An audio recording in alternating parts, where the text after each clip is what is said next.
Oke. Bismillahirrahmanirrahim. Assalamualaikum warahmatullahi wabarakatuh.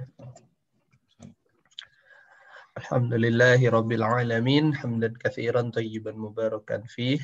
Kama yuhibbu rabbuna wa yardah. Ashhadu an la ilaha illallah wahdahu la syarika lah. Wa ashhadu anna Muhammadan abduhu wa rasuluh. La nabiyya ba'd. Amma ba'd. Alhamdulillahi rabbil alamin.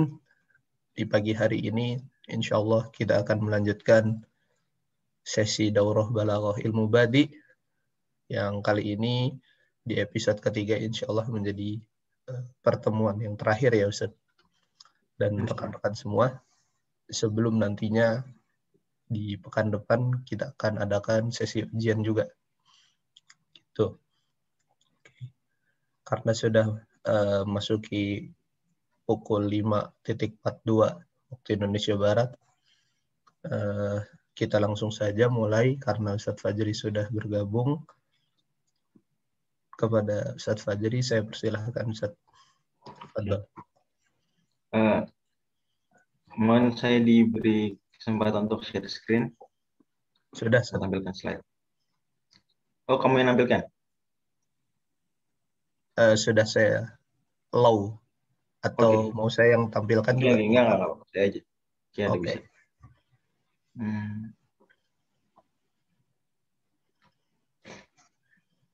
Oke, kelihatan ya?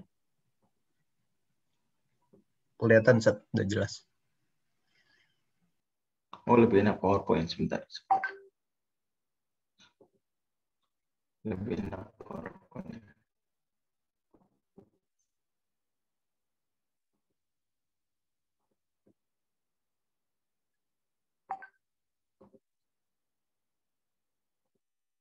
Ya. Oke, kelihatan ya? Bismillahirrahmanirrahim. Assalamualaikum warahmatullahi wabarakatuh. Waalaikumsalam warahmatullahi wabarakatuh. Alhamdulillahirabbil alamin. Wassalatu wassalamu ala asyrofil anbiya'i wal mursalin nabiyina Muhammadin wa ala alihi washabihi ajma'in amma ba'd. Teman-teman sekalian yang saya hormati, para panitia dan para peserta. Kenapa nih? Sudah di-share ya di grup juga. Di-share maksudnya gimana? Di-share keluar. Kalau di-share keluar nggak perlu. Buat bacaan pribadi aja. Buat masing-masing pribadi. Oke, jadi insya Allah kita ini pertemuan ketiga sekaligus terakhir. Dan harapannya nanti kalau ada pertanyaan bisa ditanyakan sekarang atau ditanyakan di grup. Karena saya sebetulnya menantikan banyak pertanyaan dari teman-teman sekalian. Dan nanti insya Allah sekitar bulan Ramadan itu buku balaghahnya selesai, dan khusus peserta yang ikut 3 sesi, 3 daurah ilmu bayan, ma'ani dan badi, nanti dapat bukunya gratis. Jadi sebetulnya sambil daurah ini sambil nyicil buku seperti itu, dan sebagai penghargaan buat yang tadi ikut harus tiga-tiganya ya, harus ikut tiga-tiganya baru dapat gratis. Kalau ikut sebagian nanti coba kita pertimbangkan didiskonin deh, walaupun bukunya nggak mahal sih. Dan juga seperti biasa nanti juga pokoknya dapat buku versi cetak nanti buat yang ikut tiga-tiganya. Ada datanya kan ya, Kematis ya? Ada, Ustaz. Oke. E-booknya ada nanti buat yang di luar negeri ya ada. Tapi nanti tetap dikirim buku fisiknya kalau memang dia. Kalau e-book nanti biasanya sih kalau yayasan bisa ngasih e-book juga pada akhirnya digratisin semua bukunya. Pada akhirnya seperti itu. Strateginya memang berusaha memudahkan orang belajar. Tapi kalau ini buku fisik yang saya maksud. Nanti buku fisik kalau bagian di luar negeri seperti ini saudari yang bertanya dari Trisia nih, nanti bisa dikirim ke rumah sanak saudaranya di Indonesia. Ya seperti itu. Karena mungkin nggak tahu ongkirnya ke luar negeri gimana. Mungkin lebih mahal daripada bukunya, jauh lebih mahal. Oke. Dan ini ilmu badi, ilmu yang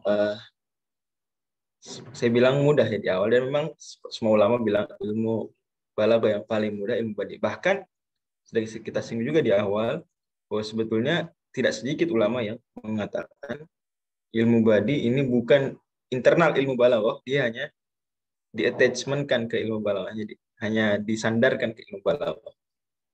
Jadi seperti lampiran ilmu balaghah. Tapi tetap pada akhirnya yang bertahan mainstreamnya sampai sekarang adalah pendapat bahwa ilmu balaghah terdiri dari 3 ilmu. Hanya saja saya sampaikan bikin agar teman-teman tidak kaget ketika kau melihat ada buku ini hanya membahas fi ilmail, judulnya fi ilmail ma'ani wal bayan, ilmu ma'ani dan bayan saja. Seolah-olah gimana Badit? Gak dapat tempat. Tapi memang seperti adanya tidak sedikit yang tidak menjadikannya internal ilmu balaghah, tapi tetap dibahas bersamaan ilmu balaghah. Seperti itu. Oke. Next. Gimana cara next? Oke. Yang kemarin kita sudah bahas 7 jenis badia. Oke. Yuk sebelum kita mulai, bantu saya menyebutkan dari nomor 1. Apa jenis ilmu jenis badi nomor 1? Ya, saya lihat chat dulu. Oke, nomor 1 tibak. Suara hilang. Masih aman ya. Nomor 2 muqabalah. Aman, Ustaz. Oke, nomor 3. Nomor 3 apa? Yang kemarin. Ya, saja. Nomor 4 jinas. Nomor 5 oke. Izdiwaj mana? Izdiwaj dulu. Izdiwaj itu taksim tapi versi nasr. Izdiwaj. Terus taksim. Terus tuh izdiwaj nomor 4 harusnya. Jinas 5. 6 tasri. 7 taksim. Oke. Coba kita ulang lagi. Nomor 1 tibak. Apa tibak? Coba saya mau tanya. Saya tembak aja ya. Panggil. Saudara Zar Fikri. Coba apa yang maksudnya tibak?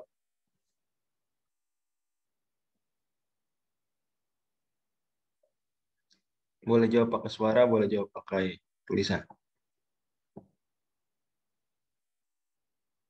Apa yang maksudnya dengan tibak? Saudara Zar Fikri. Gimana? Yang lain boleh jawab deh kalau gitu. Oke, udah dijawab. Mengumpulkan kalimat antara dua. Oke. Bagus, Bang Irfan. Mantap. Ustazah Kurniasari, apa yang maksud dengan qabalah?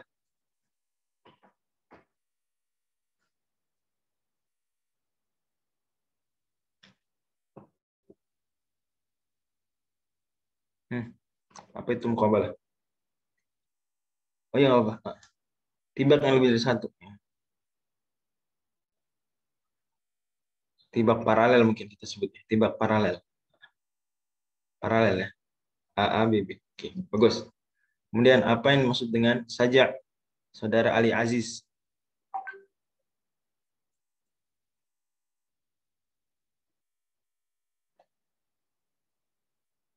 Keserasin akhir bait. Oke. Saja sebetulnya dihindari, ini catatannya. Dihindari sebagian ulama disandarkan kepada Al-Qur'an. Jadi sebagian ulama menghindari menyebut di Al-Qur'an ada saja. Nah, terus gimana itu? Itu apa itu di Quran banyak? Qul huwallahu ahad, Allahu samad, lam yalid walam yulad walam yakul lahu ahad. Itu apa dong? Kata mereka, karena saja ini istilah lebih ke syair dan nasr. Sementara Al-Quran ya disucikan dari yang seperti itu, maka disebutnya fawasil. Tapi sebetulnya tidak harus demikian. Tidak harus demikian. Al-Quran bisa saja disebut nasr, artinya dia walaupun tentu jauh lebih mulia dari nasr, tapi dia ketika bukan syair, maka nasr. Oke, dan bisa juga disebut saja. Hanya saja mereka mengistilahkan lagi fawasil. Istilahkannya apa? Istilahkan fawasil. Atau tawafukul fawasil. Sebagian ulama seperti itu. Tapi tidak mengapa pada akhirnya diistilahkan saja. Oke. Nah, kemudian nomor 4 izdiwaj. Apa itu izdiwaj? Coba saudara Edi Muhtadi.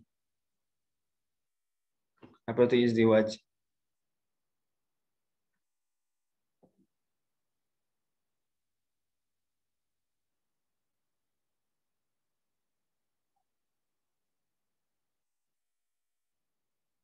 Saudara Edi Muhtadi.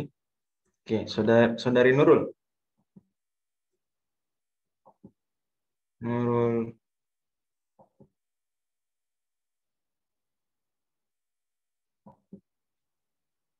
apa ya?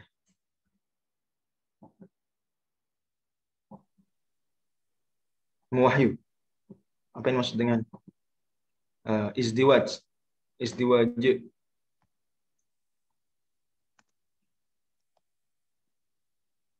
Oke, membagi satu paragraf jadi beberapa frase. Ya. Yang serasi harus ditambahkan yang apa?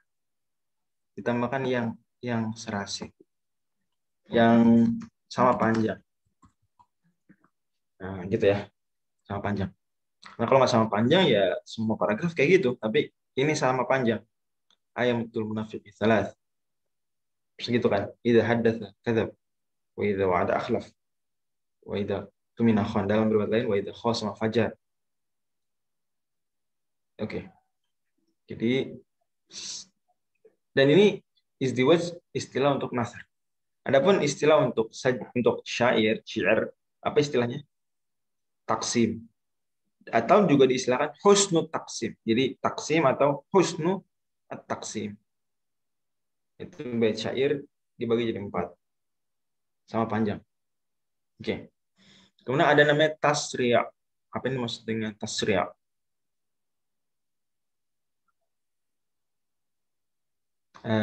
Saya tunjuk dulu. Tasri, apa yang maksud dengan tasri? Saudara Abdi. Bang Abdi. Bang Abdi Mustaqim. Apa itu tasri'? Ini Bang Abdi, Masya Allah. Salah satu sahabat saya. Mensajakan sebagian kalimat. Tasri'. Ya nih maksudnya kalau di syair, yaitu mensajakan baris atau bait pertama.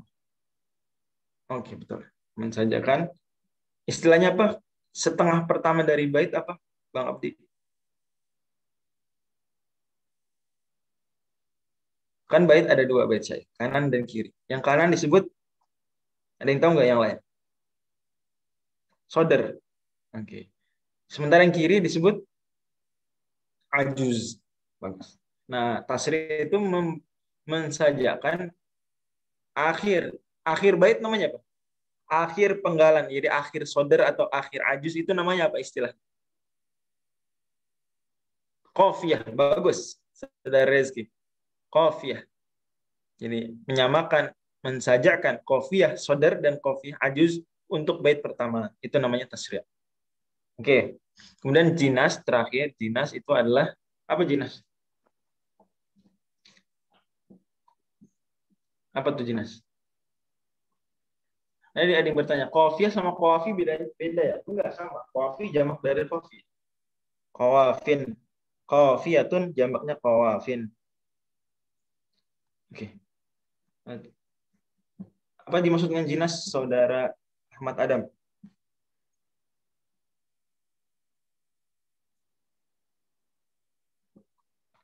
Apa yang dimaksud dengan jinas? Teman-teman boleh mikir juga. Jinas itu apa jinas? Saudara Ahmad Adam.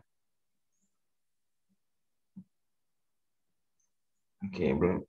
Sama huruf seluruh atau sebagian? Iya, sama. 2 kata yang sama hurufnya, seluruh atau sebagian, dan beda makna pasti. Beda makna. Kalau nggak beda makna, pengulangan bukan jinas. Baik, sekarang kita masuk iltifat. Iltifat nih fokusnya. Sebentar, qafiyah itu satu kata atau huruf akhir aja? Qafiyah itu huruf akhir saja. Maka nanti, atau kadang-kadang huruf akhir, kadang-kadang 2 huruf akhir. Kadang-kadang 2 huruf akhir. Misalnya alif dan terus huruf kasroh. Gitu. atau ya mati dan kemudian huruf sukun. Beda makna yang maksud jinas salah satu boleh satunya istiarat atau majaz. Iya betul, boleh. Boleh juga. Baik. Iltifat. Iltifat ini apa sih? Iltifat secara bahasa artinya nengok. Iltifat secara bahasa artinya apa? Nengok. Menoleh. Secara istilah dia mengubah sudut pandang mengubah sudut pandang kata ganti pembicaraan.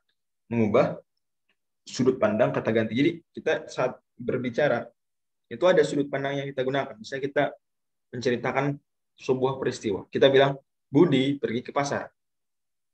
Di pasar Budi bertemu dengan penjual ikan. Budi pun menawar harga ikan tersebut. Ini berarti sudut pandang orang keberapa gitu. Atau menggunakan kata gantinya orang keberapa di situ berarti. Budi pergi ke pasar. Di pasar Budi. Orang ketiga, kita cerita Budi, dia. Kan gitu. Dia. Atau kalau cerita saya ganti. Siapa yang belum mati? So. Semuanya mohon mute mematikan diri ya. Oke, terima kasih. Terima kasih. Oke. Kalau saya ganti ceritanya gini. Aku pergi ke pasar. Di sana aku berjumpa dengan penjual ikan. Berarti yuk, kata ganti orang berapa? Orang pertama. Kalau saya ganti ceritanya. Kamu atau kalian pergi ke pasar. Di pasar kalian bertemu penjual ikan. Berarti orang kedua. Nah, dalam bahasa Arab itu inkonsistensi penggunaan kata ganti dalam konteks ilmu badi itu dimaklumi dan bagus. Saya ulangi lagi. Ketidakkonsistenan kita untuk menggunakan kata ganti tertentu, sudut pandang pembicaraan tertentu dalam tulisan atau dalam ucapan, dalam perspektif ilmu badi itu dimaklumi dan bahkan indah. Ada tujuannya. Jadi ceritanya gini, coba kita bikin cerita yang tadi. Budi pergi ke pasar. Di sana, aku bertemu dengan penjual ikan. Budi pergi ke pasar. Tiba-tiba ngomongnya gimana? Di sana aku. Ini ada iltifat nggak di sini? Ada iltifat nggak di sini? Nah, ada iltifat. Yaitu tadinya dari kata ganti orang ketiga jadi orang pertama. Nah, ini kan kalau dalam bahasa Indonesia, setahu saya itu tidak lazim. Pengubahan kata ganti seperti itu tidak lazim. Satu novel saja itu konsisten sudut pandangnya. Biasanya novel atau karya sastra yang panjang itu atau tulisan bahkan atau jurnal atau buku, sudut pandangnya biasanya orang keberapa? Biasanya orang pertama, yang paling sering orang ketiga yang paling sering. Sudut pandang orang ketiga, ya. Jadi cerita serba tahu dia biasanya. Zainal, Randy, apa segala diceritain. Oke, itu paling sering. Terus juga nomor 2 cukup sering apa? Sudut pandang orang keberapa? Biasanya dalam karya sastra atau dalam novel atau dalam puisi sejenis. 3. Selain sudut pandang orang ketiga itu paling sering. Orang pertama. Pernah baca nggak cerita sudut pandangnya orang pertama? Pernah nggak? Siang itu hatiku begitu. Nggak harus autobiografi. Bisa jadi karya novel atau puisi atau sejenisnya prosa. Di siang itu hatiku begitu kelam. Tidak pernah aku mendapati hari yang sepedih itu. Hatiku sangat sakit. Dan seterusnya dia cerita, aku pun membuka jendela, berharap mendapatkan udara segar. Tapi yang kudapat justru kepedihanku semakin memburuk. Dan seperti jadi aku sudut pandang pengarang. Entar dia cerita orang lain, tapi tetap akunya dipertahankan. Nah, gitu ya. Oke. Sudut pandang orang kedua ada nggak? Mungkin sangat jarang. Mungkin cerita kamu itu kayaknya kalau nggak dibilang nggak ada, sangat jarang. Oke. Nah, di dalam bahasa Arab itu ketidakkonsistenan itu bagus dimaklumi. Tentu ketika dimaksudkan indah ya. Kalau dia karena nggak konsisten, karena lupa itu ya lain cerita, itu berarti tidak bagus. Kita lihat. Saya contohnya di Al-Quran, contohnya Al-Fatihah. Sejauh-jauh, contohnya apa? Al-Fatihah. Teman-teman, coba di Al-Fatihah. Oke. Dalam Al-Fatihah, itu sudut pandangnya. Ini menurut sebagian tafsiran. Menurut sebagian tafsiran, itu ada iltifat. Gimana iltifatnya? Kan gini, kita mengatakan, atau Allah berfirman, Alhamdulillahirrahmanirrahim. Berarti Allah cerita, sudut pandang keberapa nih? Alhamdulillahirrahmanirrahim. Segala puji bagi Allah, Rabb semesta alam. Tiga, Ar-Rahmanirrahim. Ustaz. Dia dalam ketiga kan gitu. Jadi dia adalah Ar-Rahman, adalah Ar-Rahim. Dia adalah Malik Yaumiddin. Tiba-tiba ayat kelima gimana? Iya karena abu dua nasihat. Hanya kepada Engkau lah kami beribadah, hanya kepada Engkau lah kami minta pertolongan. Ini tiba-tiba berubah. Bukannya pada dialah kalian harus minta tolong. Kan nggak gitu ayat. Ayatnya gitu nggak? Nggak gitu ayatnya. Tapi tiba-tiba langsung mengubah. Jadi yang berbicara adalah kita. Adalah apa namanya? Membahasakan hamba-hambanya kepada Engkau lah ya Allah. Jadi nggak lagi iyahu ta'buduna, nggak gitu. Tapi apa? Iya kan. Nah, di sini teman-teman menyadari ada iltifat nggak? Siapa yang belum sadar? Kang Nafis, baru sadar sekarang apa udah sadar dari dulu lama?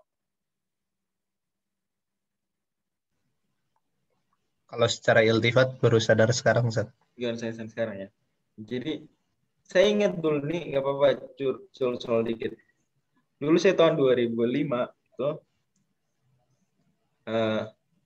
nggak sebenarnya bacanya 2006 ya. Jadi 2005 terbit buku terjemahan di Indonesia namanya Islamic Invasion. Islamic Invasion. Ini terjemah buku orang Amerika. 2006 saya kan masuk SMA 1 kasih teman saya langsung ngasih buku itu. Maksudnya nggak ngasih hadiah tapi jadi baca nih. Kok gue bingung ya isinya gitu. Saya bikin ragu. Jadi dia ragu dengan Islam gara-gara baca buku Islamic Invasion. Saya terima bukunya, saya baca. Loh, saya juga jujur waktu itu saya pribadi, gimana cara jawabnya nih? Syubhatnya kuat banget. Syubhatnya kuat. Itu saya sampai sekitar 3 hari itu mikirin gimana cara responnya nih. Berat. Seolah-olah saya begitu apa ya terpengaruh gitu seolah-olah, tapi nggak terpengaruh alhamdulillah. Cuma begitu seolah-olah begitu terpengaruh. Di antara syubhat yang dibawakan penulisnya Islam Invasion. Jadi di buku Islam Invasion itu mengkritik Islam. Okay. Alhamdulillah udah dibantah oleh Ustazah Irena Handoyo, udah dibantah beliau. Nah, salah satunya yang membantah dengan tulisan itu Ustazah Irena Handoyo. Oke. Salah satu syubhatnya adalah mengatakan gini, di Quran itu ada inkonsistensi penggunaan domir, penggunaan kata ganti. Masa alhamdulillah tiba-tiba iya kan ini kaitannya ini ngaco Muhammad. Gitu. Muhammad ngaco. Bukti bahwa Quran ini dikarang bareng-bareng, nggak cuma dikarang orang sendiri. Sebab kalau orang satu orang, nah itu konsisten atau ditulis Allah atau Allah yang berfirman konsisten. Ini enggak.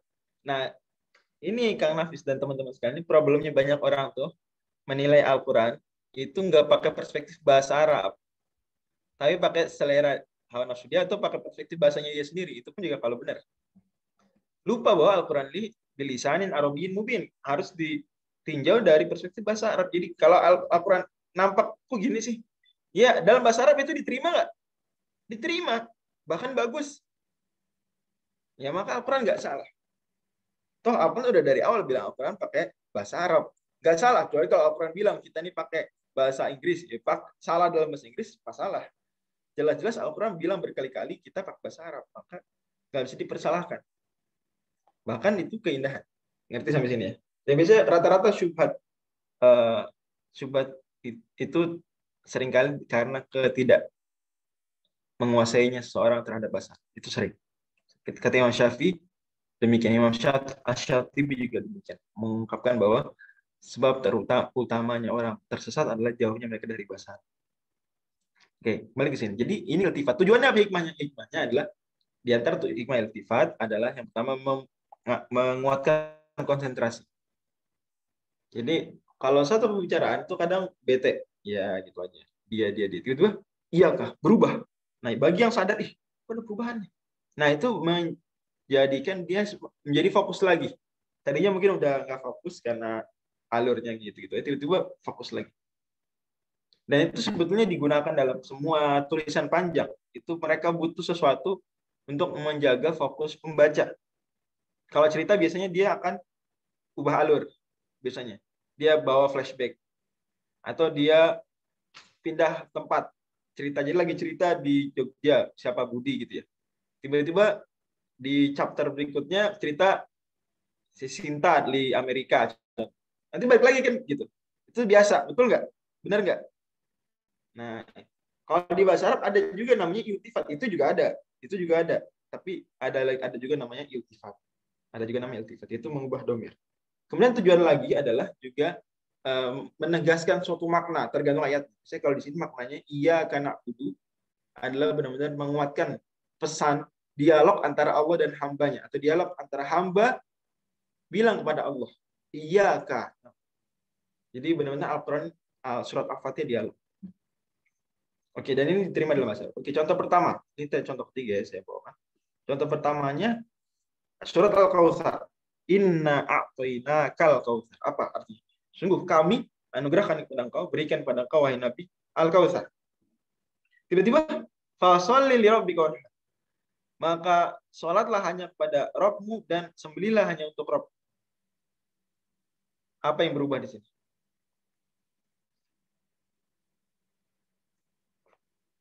Apa yang berubah? Menyadari ada iltifat nggak?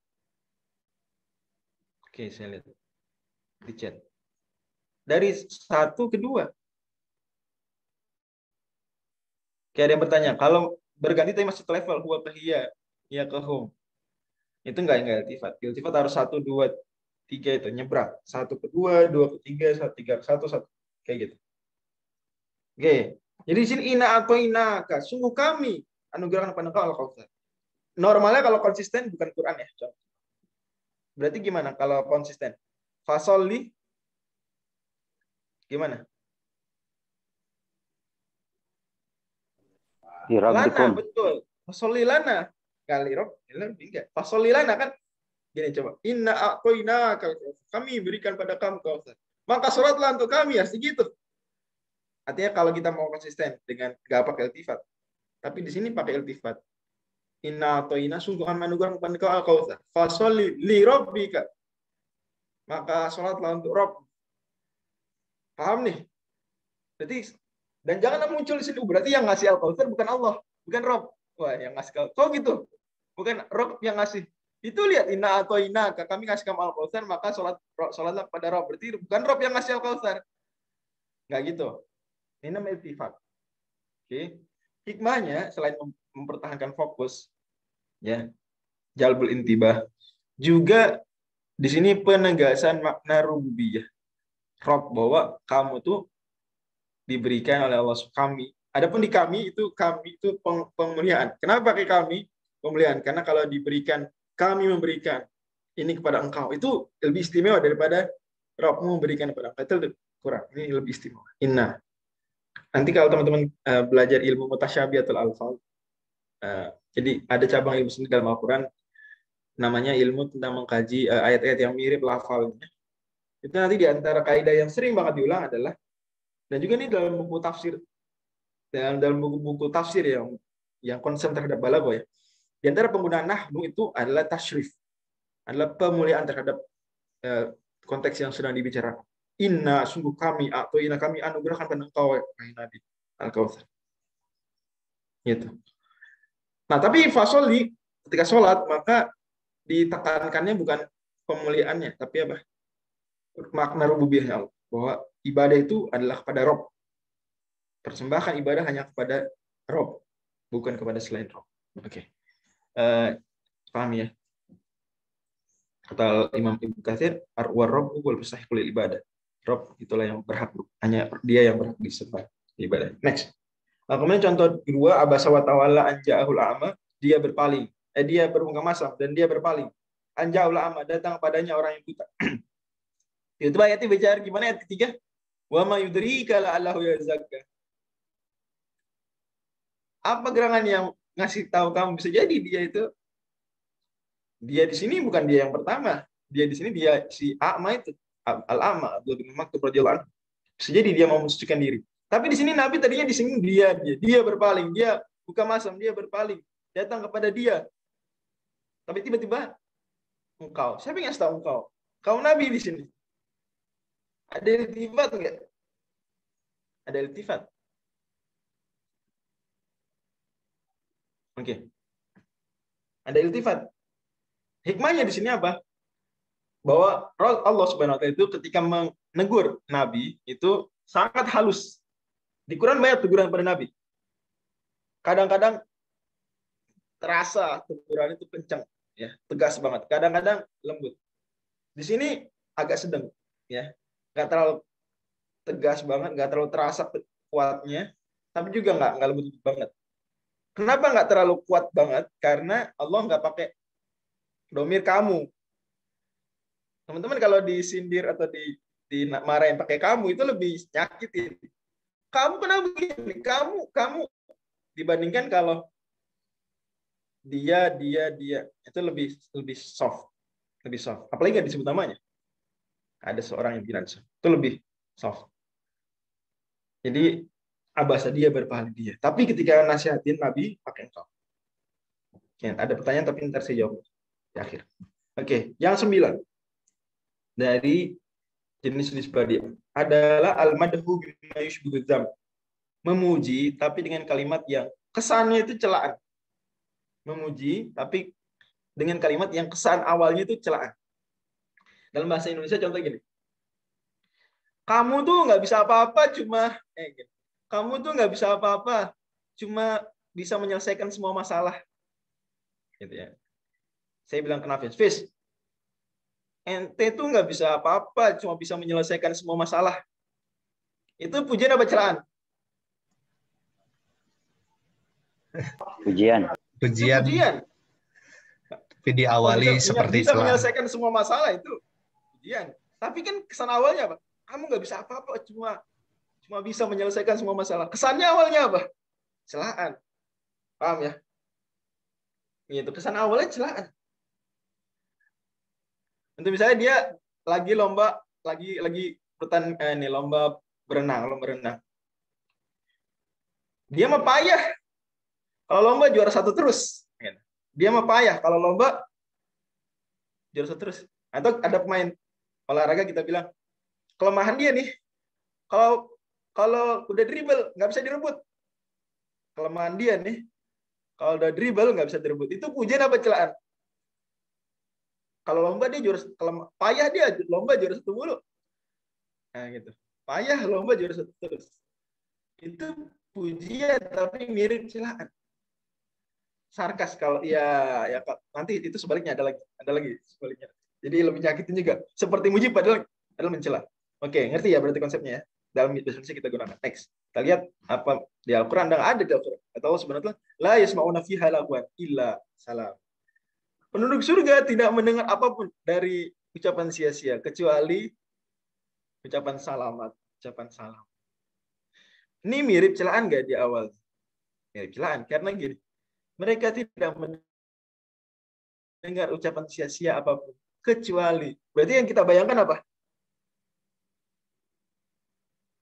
Yang kita bayangkan dikecualikan misalnya kecuali apa ya? Ya ucapan kotor, kecuali ya ucapan gibah gitu contoh. Iya enggak?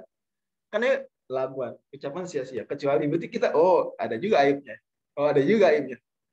Dia ternyata juga mendengar ucapan jelek juga. Tapi ternyata illa salam. Kecuali ucapan salam. Ya, itu mah bukan illa.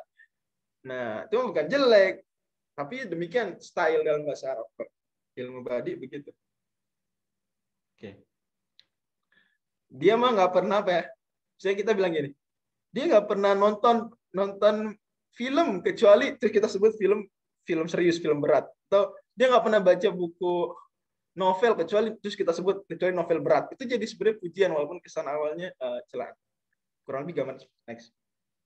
Seperti komentar juri MasterChef, biasanya pujian berupa kritikan. Saya nggak tahu nih. Saya nggak nonton MasterChef. Atau lebih tepatnya nggak nonton TV. Next. Tapi nggak apa-apa kalau memang betul itu seperti itu ya saya setujuin aja. Oke. Allah firmankan di surat Al-Buruj, "Wa ma naqaw tidaklah orang-orang kafir tersebut menyiksa, benci pada orang yang disiksa kecuali gara-gara kita kan membayangkan dosa, membayangkan salah. Wah, mana aku enggak. Kecuali karena mereka beriman. Nah, itu mah bukan hal jelek, itu mah hal bagus. Seperti guru. Tidaklah guru itu marah kepada Budi kecuali karena Budi selalu mengerjakan PR sebelum waktunya. Nah, gitu tuh pada akhirnya pujian kan. Tidaklah guru marah kepada Budi kecuali karena Budi selalu lebih dulu ngerti daripada semua murid. Nah, gitu kan itu kecelakaan tapi pujian. Next. Ada yang sebaliknya nih. Yaitu azam nomor 10. Azam bima yusbihul madha. Azam bima yusbihul madha. Celaan tapi mirip pujian. Nah, ini jangan kayak gini. Jangan kayak gini. Kata dan ini penulis tidak bawakan contohnya di Al-Qur'an dan di hadis mungkin. Nanti bisa dicari di buku-buku lebih tinggi. Atau mungkin karena Al-Qur'an dan hadis menjaga diri dari melakukan hal-hal yang seperti ini. Nah, ini nyakitin. Kata orang Arab gini. Ini perkataan orang Arab. Hadzal rajulu bakhilun illa annahu jaban. Orang ini pelit, hanya saja dia. Ini pujian bukan? Dia pelit, tapi itu awalnya pujian tuh. Dia pelit tapi misalnya contoh, dia pelit tapi rajin. Dia pelit tapi pinter. Kan gitu ya. Tapi ini enggak. Orang ini pelit, tapi dia pengecut. Ya, itu mah dua-duanya apa? Jelek, berarti celaan. Cuma mirip pujian di awal. Hadzal rajulu bakhilun illa annahu jaban. Orang ini pelit, hanya saja dia pengecut. Ini celaan bukan? Celaan, tapi di awal ada mengesankan ini pujian. Contoh lain, la jamala fil manzili illa annahu muzlim. Tidak ada keindahan di rumah ini kecuali dia itu gelap. Nah, karena kita udah bayangkan tidak ada keindahan di rumah ini kecuali tamannya indah, kecuali jendelanya bagus, kecuali ruangannya lega. Ini enggak, illa annahu muzlim, tapi dia hanya saja dia gelap.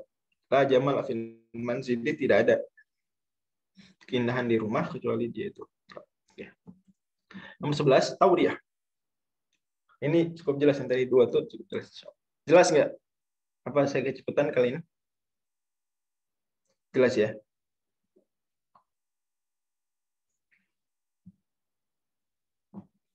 Oke, gimana? Kalau penghubungnya diganti wa, ya nggak jadi pujian karena dia di awal udah seperti menafikan hal bagus. La jamala fil manzili. Bisa pakai illa atau ghairu anna. Hanya saja deh. Ghairu annahu atau illa annahu. Oke. Nanti teman-teman semakin ya direnungi saja. Alhamdulillah jelas. Nomor 11 tauriah. Tauriah itu mengungkapkan sesuatu. Oke, pakai satu kalimat yang punya dua makna. Makna dekat dan makna jauh. Oke. Jadi kita atau seseorang mengungkapkan sesuatu dengan satu kalimat. Dia punya dua makna. Makna dekat dan makna jauh. Nah, dia memaksudkan makna dekat. Padahal yang dia maksudkan makna jauh. Contohnya adalah ucapan Nabi Ibrahim alaihissalam. Nabi Ibrahim bilang ketika di hadis Bukhari Muslim, hadis syafaat uzma, ketika didatangi oleh seluruh manusia, Nabi Ibrahim kan minta maaf, ya beralasan gitu. Saya nggak bisa memberikan syafaat uzma tersebut. Alasannya kata beliau, ini kadzabtu salasa kadzabat. Saya pernah berbohong 3 kali. Para ulama sebutkan ini beliau sebetulnya bukan bohong tapi tauriah. Saja bentuk tawadhu, beliau sebut itu sebagai kebohongan.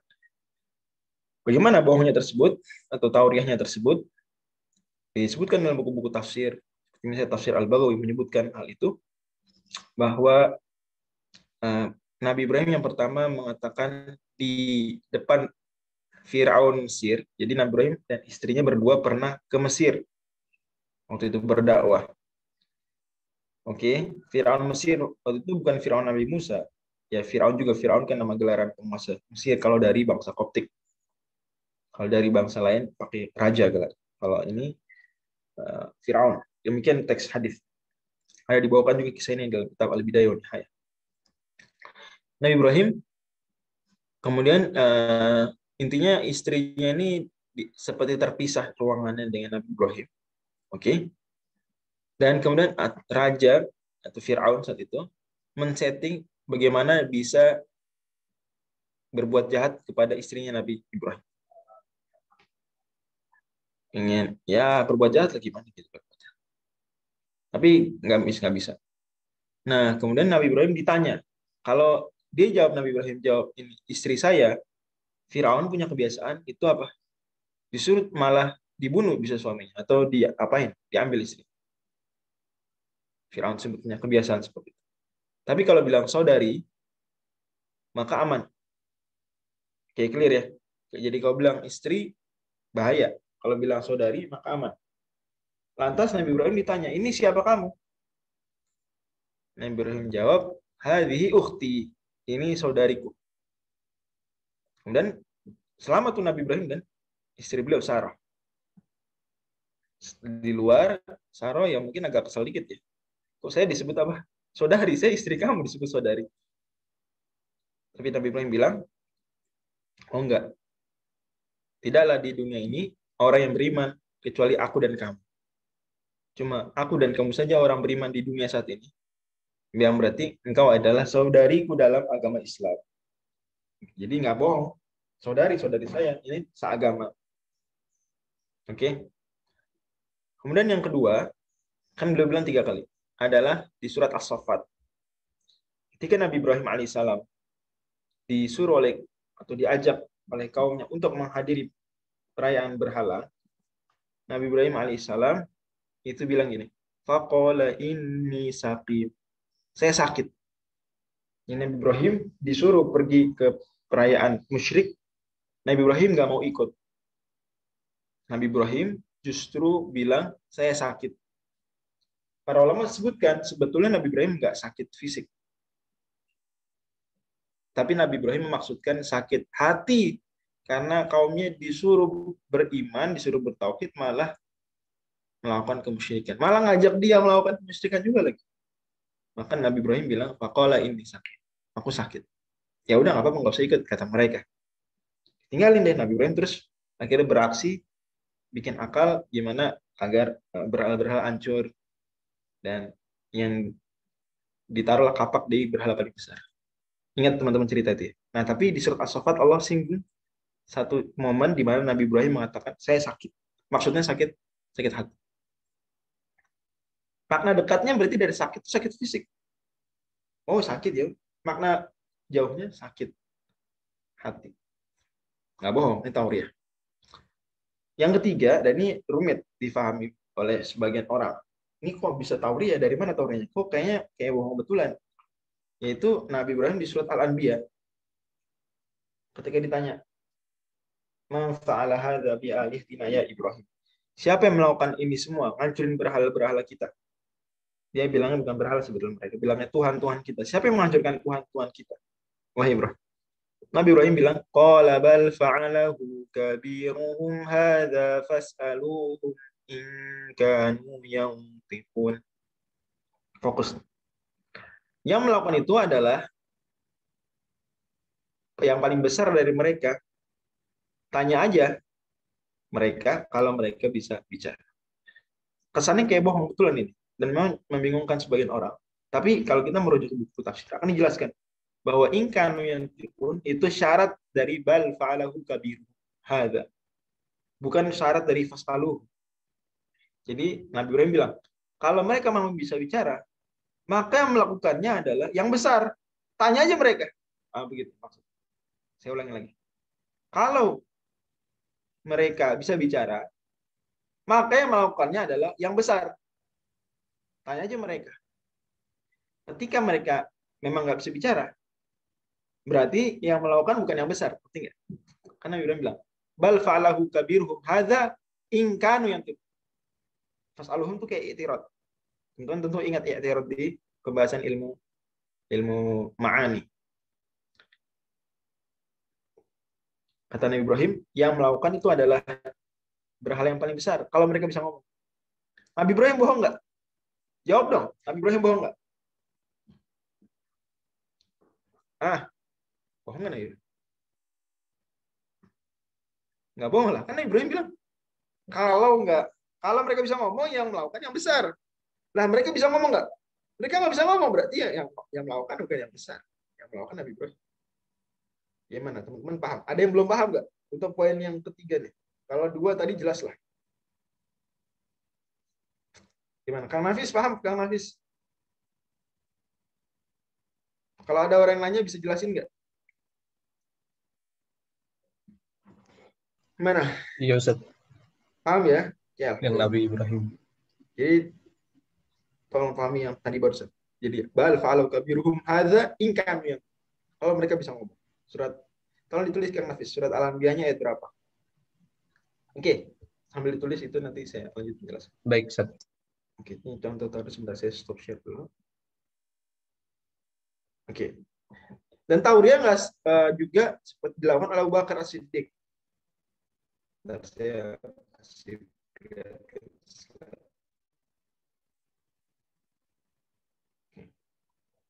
Tauriah dilakukan Abu Bakar As-Siddiq. Saat Abu Bakar As-Siddiq itu ditangkap lah atau dipergokin oleh seorang yang sedang mencari Nabi saat hijrah. Di Nabi dan Abu Bakar kan hijrah berdua. Plus 1 orang lagi. Abdullah bin Uraybid. Tapi yang kelihatan 2. Oke. Kemudian saat itu Nabi sedang dicari-cari, jadi buronan. Datanglah seorang namanya Abu Bakar di situ. Abu Bakar. Dia nggak tahu itu Nabi Muhammad. Dia nanya, ini siapa kamu nih? Kalau bilang Nabi Muhammad, tangkap nggak kira-kira? Dibunuh lah. Iya nggak? Maka Abu Bakar bilangnya bukan ini Nabi Muhammad. Atau ini Rasulullah. Nggak. Bilangnya apa? Hadza dalili yahdini sabil. Ini adalah guide-ku, membimbingku dalam perjalanan. Membimbingku jalan yang benar. Pertanyaan saya teman-teman. Abu Bakar bohong nggak?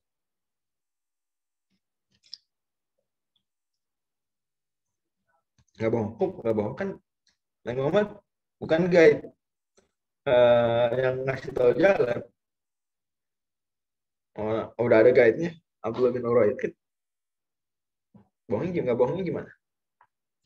Nabi Muhammad kan Nabi. Iya betul. Nabi Muhammad guide dalam jalan menuju akhirat, dalam menuju surga. Nah, jadi nggak bohong. Nah, tapi kan makna dekatnya itu yang terpahami. Guide. Makna jauhnya yang nggak dibayang. Dan ini terjadi sebelum Nabi pernah melakukan itu beberapa kali Tauriah. Tapi nanti ada catatannya tentang Tauriah. Oke. Nabi saya pernah ada orang yang dicari-cari di buron. Dan ini jahat secara zalim. Kemudian orang itu datang ke Nabi SAW dan nanya, mana? Kamu lihat ada orang lewat nggak? Kemudian Nabi SAW bergeser dari tempatnya. Kemudian Nabi bilang, sejak saya di sini, saya nggak lihat ada orang lewat. Ya, Nabi nggak bohong. Karena Nabi barusan bergeser. Sejak di situ nggak ada orang lewat.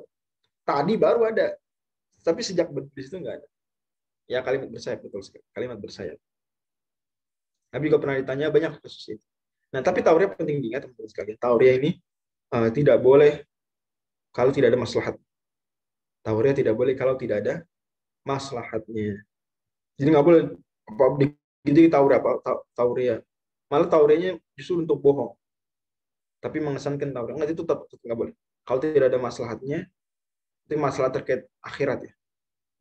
Bukan masalah terkait kepentingan pribadi, nggak, masalah terkait akhirat, maka tidak dibolehkan. Oke, dan Tauriah ini adalah solusi agar jangan apa-apa langsung bohong. Ketika memang kondisi mendesak. Tauriah dulu. Imam Nawawi, dalam kondisi terdesak, memang bohong boleh. Terdesak dalam artian ingin dizalimi orang dan sejenis. Terdesak. Bukan terdesak dengan duniawi pribadi ya. Tapi sebisa mungkin Tauriah dulu. Oke. Di Quran, tapi Taurat tidak selalu bentuknya bohong, bisa jadi bentuknya kata-kata normal saja biasa. Cuma punya dua makna, yang dia maksudkan makna jauh, tapi menggunakan sebuah ungkapan yang mengesankan makna dekat. Seperti Allah firmankan, wa huwa alladzi yatawaffakum bilaili wa ya'lamu ma jarahtum bin nahar. Seperti Allah bilang, dialah Allah yang mewafatkan kalian di waktu malam. Nah, mewafatkan kalian di waktu malam itu mengesankan kesannya mati. Beneran mati. Enggak, tapi maksudnya menidurkan. Menidurkan. Oke. Kemudian yang berikutnya, bara'atul istihlal. Bara'atul istihlal. Sebentar, saya stop share dulu. Oke.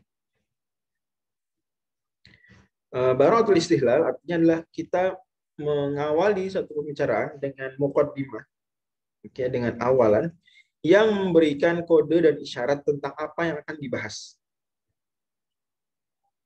Bara'atul istihlal itu mengawali satu pembicaraan, memberikan gambaran apa yang akan dibahas. Contoh, Allah firmankan di surat Al-Fil. Alam tara kaifa fa'ala rabbuka bi ashabil fil. Tahukah, apa kamu tidak lihat apa yang Allah lakukan terhadap, atau Rabb mau lakukan terhadap ashabul fil? Berarti kita dikasih gambaran nggak bahwa ini kita bakal bicarain apa? Kasih gambaran, bakalan bicara Al-Fil. Hal ataka haditsul ghasyiyah. Lihat di buku ya. Halaman 295. Belum datangkah atau telah datangkah kepada engkau berita tentang ghasyiyah? Jadi kita udah expect sejak awal bahwa oh ini akan bahas Al-Ghasyiyah, akan bahas Al-Fil. Clear ya? Ini bara'atul istihlal. Dan biasanya mukadimah buku atau mukadimah ceramah itu menggunakan bara'atul istihlal kalau mau bagus. Dia membahas tentang misalnya kiamat. Maka di awalnya segala puji bagi Allah, penguasa hari akhir. Oh, jadi ntar berarti dia akan bicara tentang kiamat. Atau segala puji bagi Allah yang menentukan hal dan haram. Oh, berarti nanti akan bicara fikih. Seperti itu kurang lebih. Lawan dari bara'atul istihlal ini memulai dengan indah adalah husnul khitam. Gak ada di buku, tapi saya tambah. Husnul khitam. Husnul khitam tuh menutup dengan indah. Dan contoh bara'atul istihlal dan husnul khitam adalah semua surat Quran. Semua surat Quran itu contoh bara'atul istihlal dan husnul khitam. Cuma mungkin beberapanya kurang jelas bara'atul istihlal, tapi sebetulnya ada. Sebetulnya pasti ada. Bara'atul istihlal dan husnul khitam. Memulai dengan indah, memberikan gambaran apa yang dibahas. Seperti surat Al-Baqarah. Dzalikal kitabul la raiba fiih. Itulah. Memang nanti penjelasan isi Al-Baqarah adalah mengemphasize bahwa Al-Quran itu adalah guide yang sebenarnya dalam hal manusia menjadi khalifah di muka bumi. Itu tema besar surat Al-Baqarah. Dzalikal gitu. Surat Al-Imran. Mungkin enggak, kita mana bara'atul istihlal? Allah bilang alif lam mim, Allahu la ilaha wal hayyul qayyum. Tapi itu bara'atul istihlal karena surat Al-Imran pada akhirnya bicara tentang pembelaan terhadap argumen-argumen tauhid. Allahu la ilaha illa huwa. Dan seterusnya. Tapi jadi semua surat Al-Quran bara'atul istihlal. Dan semua surat Al-Quran husnul khitam. Semua surat Al-Quran apa? Husnul khitam. Husnul khitam tuh menutup dengan indah. Walahul kibriya'u fis samawati wal ardi wa huwal azizul hakim. Cakep betul tuh. Akhir surat Al-Jathiyah. Atau akhir surat Taghabun. Gimana akhir surat ini? Untuk adalah pertuhan hasan yudhif lakum syukran. Alimul ghaibi wasyahadatil azizul hakim. Jadi tutup dengan soft, lembut. Alhamdulillah. Sehingga halus dan benar-benar mengundang decak kagum. Itu husnul khitam. Saat berbicara gitu. Jadi kita nggak sadar, udah habis ya. Nggak perlu bilang demikian saya sudahi. Nggak perlu bilang gitu, itu malah nggak indah.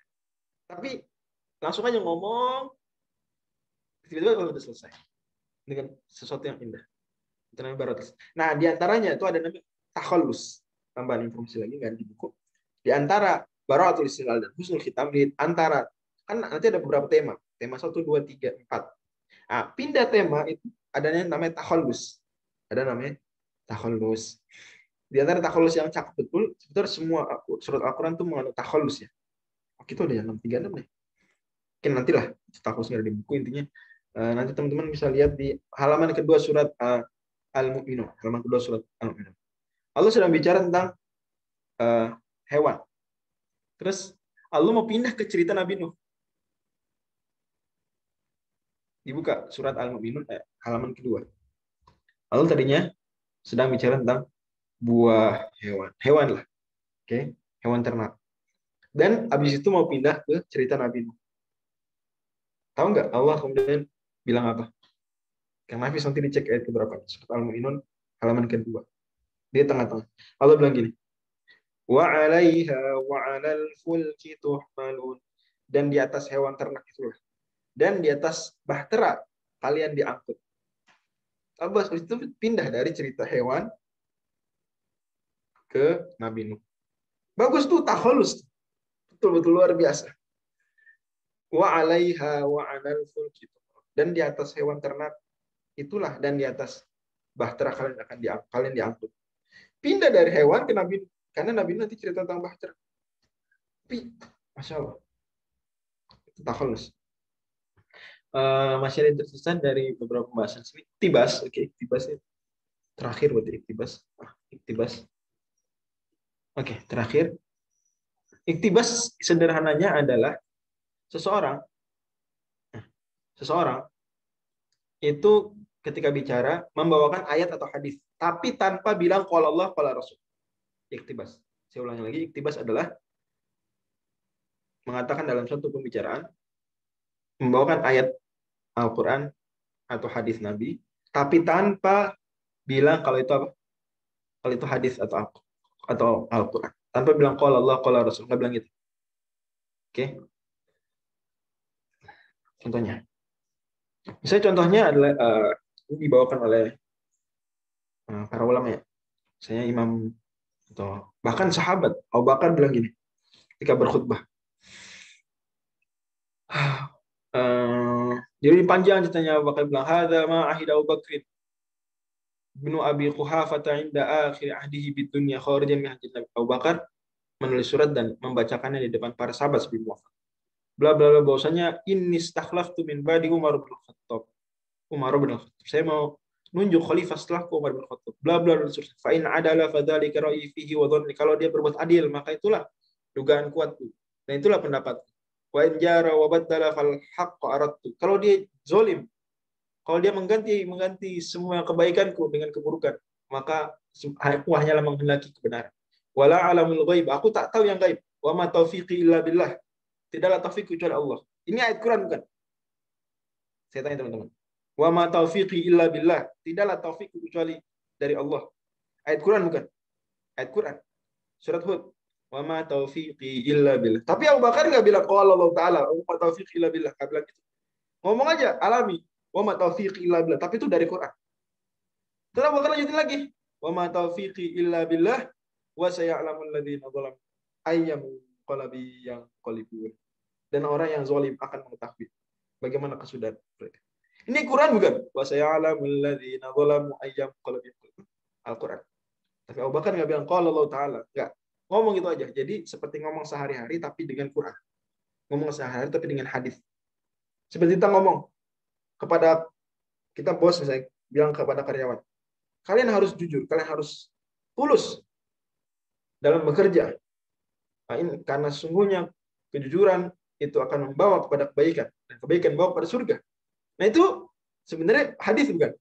Kejujuran akan bawa pada kebaikan, kebaikan bawa pada surga. Itu hadis. Kita ngomong gitu aja, nasihatin orang bawain hadis, tapi kita nggak bilang qala Rasulullah SAW.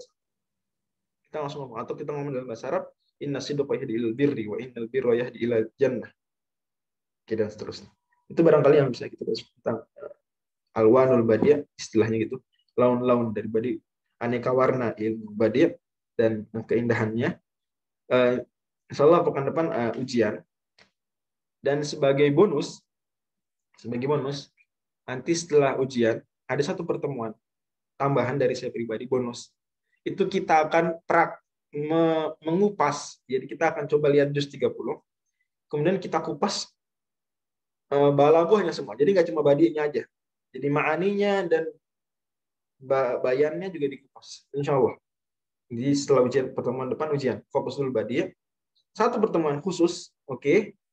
Itu kita kupas balaghah juz 30. Kita mulai dari An-Nas, Al-Falaq, Al-Fatihah dulu, Al-Fatihah terus An-Nas, Al-Falaq. Berapa? Oke. Tapi itu nanti bahas teman-teman, harapan saya udah review materi bayan, badi dan ma'aninya semua di review. Nanti kita praktek. Lihat, oh, oke, clear ya insya Allah. Jadi agar menyatu ketiga ilmu tersebut menyatu. Terfahami? Oke. Mudah-mudahan demikian bisa. Dan mohon maaf untuk pagi ini karena tadi telat masuk, telat juga selesai. Terima kasih banyak. Kita tutup dengan hamdalah dan syukur kepada majelis. Oh ya, ada Nafis. Silakan Nafis ditutup. Allah bisa.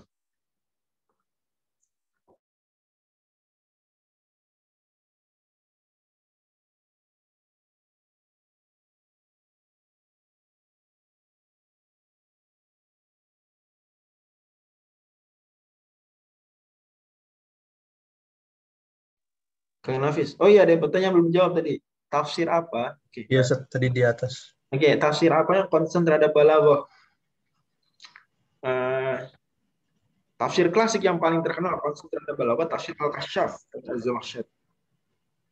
Tafsir Al-Kasyaf dari Az-Zamakhsyari. Tapi dia orang Mu'tazilah penulisnya dan sangat tidak direkomendasikan untuk mengkaji Al-Kasyaf. Bahkan sebagian ulama seperti Ibnu Hajar Al-Haytham itu pernah buka pengajian Al-Kasyaf. Oke. Sampai di tengah-tengah nemu banyak banget kemu'tazilah, langsung dia tutup pengajian, nggak lanjut baca Al-Kasyaf. Kalau dia lagi ngaji ke pengajian Al-Kasyaf, gara-gara makin ke tengah makin banyak syubhat mu'tazilahnya, dia udah nggak ngaji lagi, stop. Banyak ulama sehati-hati itu. Kita laga-lagaan baca Al-Kasyaf, nggak fokus, saya ambil baiknya, buang buruknya. Nggak seperti itu. Ketika kita memang belum mampu dan kondisinya masalahnya jauh lebih kecil, tidak seperti itu. Tapi ini harus diakui, Al-Kasyaf memang dia perhatian terhadap balaghah. Tapi banyak syubhat Mu'tazilah. Kata Imam Al-Bulqi ini, ya, saya kupas, saya kulik-kulik ke Mu'tazilahan dalam Al-Kasyaf bil Manaqis dengan pahatan. Jadi saking rumitnya tuh Al-Bulqi ini nyari ini Mu'tazilah, ini paham Mu'tazilah. Itu diselip-selipin. Luar biasa. Dan jangan dikira teman-teman mengira bahwa Al-Kasyaf ini konsisten dengan balaghah. Enggak. Justru ada beberapa titik Az-Zamakhsyari itu merusak atau melawan kaidah balaghah untuk membela bid'ahnya. Nah, bahaya. Ini sebenarnya sudah pernah saya sampaikan di lain kesempatan ya, ada ketika tentang balaghah dan ahli bid'ah. Nah, ada satu momen saya bahas tentang balaghah dan ahli bid'ah. Cuma di daurah ini nggak ada di silabus nggak ada. Tapi karena balaghah sering dimanfaatkan ahli bid'ah untuk menyebarkan bid'ahan. Ya, seperti itu. Kasyaf itu satu. Terus tafsir yang concern juga ilmu balaghah adalah, dan ini rekomendasi saya banget, adalah tafsir Imam Al-Baydawi. Tafsir Imam Al-Baydawi judulnya Anwarut Tanzil. Tafsir Imam Al-Baydawi judulnya Anwarut Tanzil. Ini sebetulnya kata para ulama dia sebetulnya adalah Al-Kasyaf yang sudah dijernihkan dari pahaman Mu'tazilah. Al-Kasyaf sudah dijernihkan. Walaupun ada penelitian juga, enggak, masih ada 1-2 lolos nih. Lupa atau gimana mungkin Al-Baydawi mungkin ya bagaimana khilaf sejenisnya.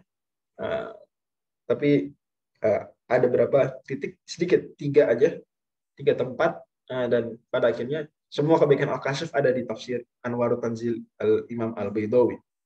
Jadi cukup baca Anwarut Tanzil aja. Dan ini saya sendiri alhamdulillah sudah tuntas bacanya waktu tahun 2011-2012. Jadi termasuk bagian dari kurikulum baca tafsir. Dan hari ini juga Syekh Abdurrahman Syihri, salah satu ulama tafsir besar di Riyadh, itu juga mengkaji tafsir Al-Baydawi. Teman-teman bisa lihat di YouTube serial tafsir Al-Baydawi. Kemudian tafsir yang juga peduli terhadap balaghah adalah tafsir At-Tahrir wa Tanwir. At-Tahrir wa Tanwir karya Syekh Ibnu Ashur, atau At-Tahrir wa Tanwir, tafsir tapi tebel banget ya, tebel banget. sebagian cetakan tuh 15 jilid. Sebagian cetakan 15 jilid, ada cetakan 30 jilid. Ada cetakan 30 jilid. Memang satu juz itu dibahas dalam banget. Dan balaghahnya luar biasa. Paling konsen terhadap balaghah. Itu 3, tafsir Al-Kasyaf, Az-Zamakhsyari, tafsir Al-Baydawi, Anwar Tanzil judulnya, dan tafsir At-Tahrir wa Tanwir karya Syekh Ibnu Ashur. Beliau orang cukup modern, wafat tahun 73. Wafat tahun 1973. Luar biasa. Wallahu a'lam. Demikian, silakan kalau masih ditutup. Baik, Ustaz, jazakumullah khairan katsiran atas materi yang disampaikan. Oke, jadi insya Allah sudah selesai, dan di pekan selanjutnya kita akan adakan sesi ujian seperti di daurah balaghah sebelumnya juga. Kami ucapkan terima kasih banyak kepada teman-teman semua serta ikhwan wal akhwat, barakallahu fikum. Semoga ilmunya bermanfaat dan semoga bisa terus istiqomah, dan nantikan juga di kesempatan yang lain agenda-agenda daurah dari yayasan atau pesan wisa. Saya akhiri dengan bacakan hamdalah dan doa kafaratul majlis. Alhamdulillahirabbil alamin. Subhanakallahumma wa bihamdika asyhadu an la ilaha illa anta astaghfiruka wa atubu. Assalamu alaikum warahmatullahi wabarakatuh. Waalaikumsalam warahmatullahi wabarakatuh.